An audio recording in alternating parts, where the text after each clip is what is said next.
بسم اللہ الرحمن الرحیم۔ خلال کریں، داڑھوں کو کمزور ہونے سے بچائیں۔ مجمع الزوائد میں حدیث ہے، حدیث نمبر 7952 ہے۔ حضرت عبداللہ بن عمر رضی اللہ تعالی عنہ آپ فرماتے ہیں، جو کھانا بوٹی کے ریشے وغیرہ داڑھوں میں رہ جاتا ہے وہ داڑھوں کو کمزور کر دیتا ہے۔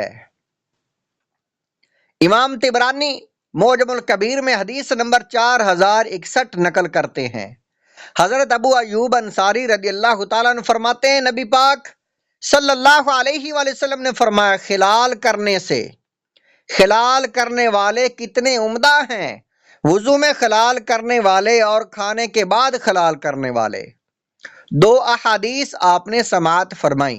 معلوم ہوا کہ کھانا کھانے کے بعد بوٹی کے ریشے وغیرہ جو داڑھوں میں رہ جاتے ہیں انہیں پتلی لکڑی کے ذریعے نکال لینا چاہیے۔ یہاں ایک اہم بات عرض کرتا چلوں، لوگ لوہے، تانبے اور مختلف دھاتوں سے بنی ہوئی نوکیلی چیزوں سے خلال کرتے ہیں۔ یاد رہے کہ اس طرح دانتوں کو بہت نقصان پہنچتا ہے، آہستہ آہستہ دانت سڑ جاتے ہیں، لہذا اچھی والی پتلی سی لکڑی جسے ٹوتھ پک کہا جاتا ہے وہ سنت کی نیت سے استعمال کریں، اور نیت صرف سنت رسول کی ہو، کیونکہ دانتوں سے بوٹی کے ریشے تو خلال سے نکل ہی جائیں گے۔ اگر سنت کی نیت ہوگی تو اجر بھی ملے گا، اور اجر بھی کتنا بڑا کہ حدیث پاک میں خلال کرنے والوں کو عمدہ فرمایا گیا۔ اللہ تعالیٰ کے محبوب صلی اللہ علیہ وآلہ وسلم جسے عمدہ کہیں اس سے بڑھ کر عمدہ کون ہوگا؟ شفا، دوا اور بیماری۔ طبرانی شریف میں حدیث پاک ہے، حضرت ملکیہ بنت عمرو رضی اللہ تعالیٰ عنہا روایت فرماتی ہیں کہ سرور کونین صلی اللہ علیہ وآلہ وسلم نے ارشاد فرمایا، گائے کے دودھ میں شفا ہے، اس کا مکھن دوا ہے اور گوشت بیماری ہے۔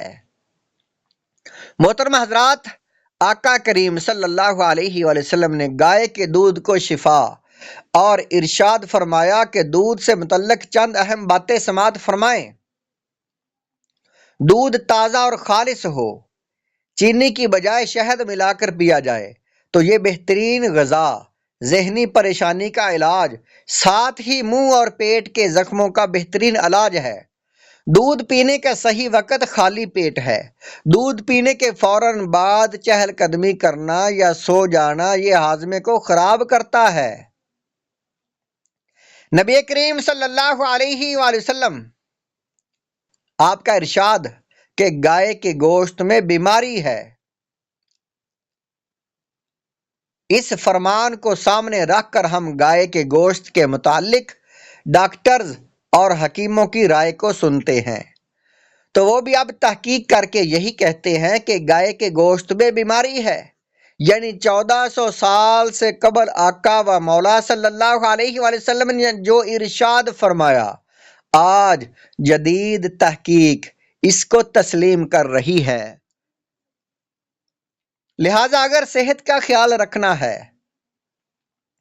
تو گائے کا گوشت صرف قربانی کے 3 دنوں، اس میں بھی ایک لمٹ کے ساتھ کھائیں، باقی پورا سال نہ کھائیں۔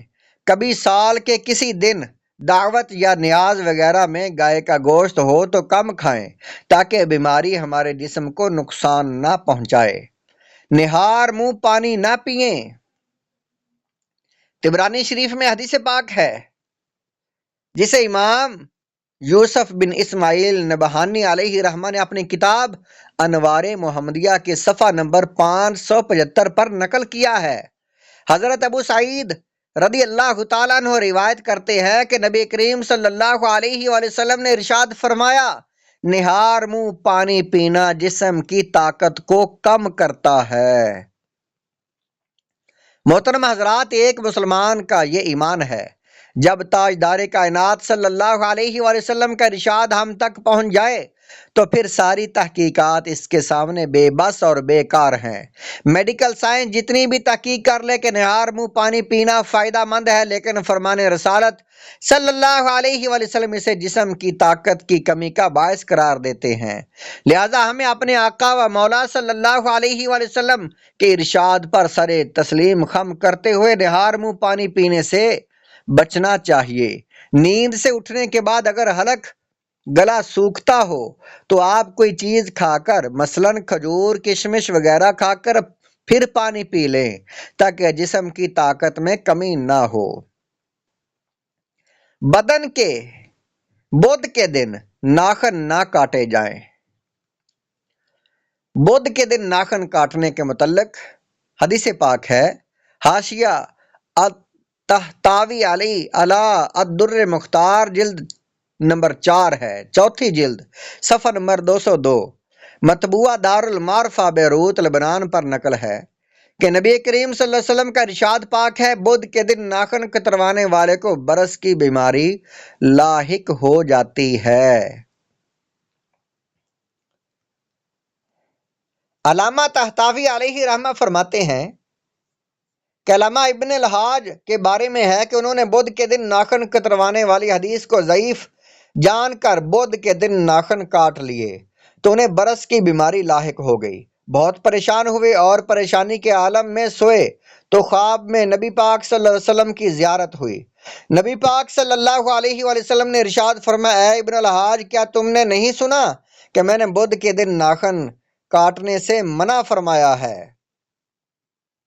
عرض کیا، یا رسول اللہ، میں نے حدیث کو ضعیف سمجھ کر بدھ کے دن ناخن کاٹ لیے۔ آپ صلی اللہ علیہ وسلم نے ارشاد فرمایا، اگرچہ حدیث ضعیف ہے مگر فرمان تو میرا ہی تھا۔ پھر اس کے بعد کونین کے تاجدار طبیب اعظم صلی اللہ علیہ وسلم نے ان کے جسم پر اپنا دست اقدس پھیرا تو تمام بیماری ختم ہو گئی۔ امام ابن الحاج علیہ رحمہ کہتے ہیں کہ میں نے اللہ تعالیٰ کے حضور توبہ کی کہ آئندہ کسی بھی حدیث رسول کی مخالفت نہیں کروں گا۔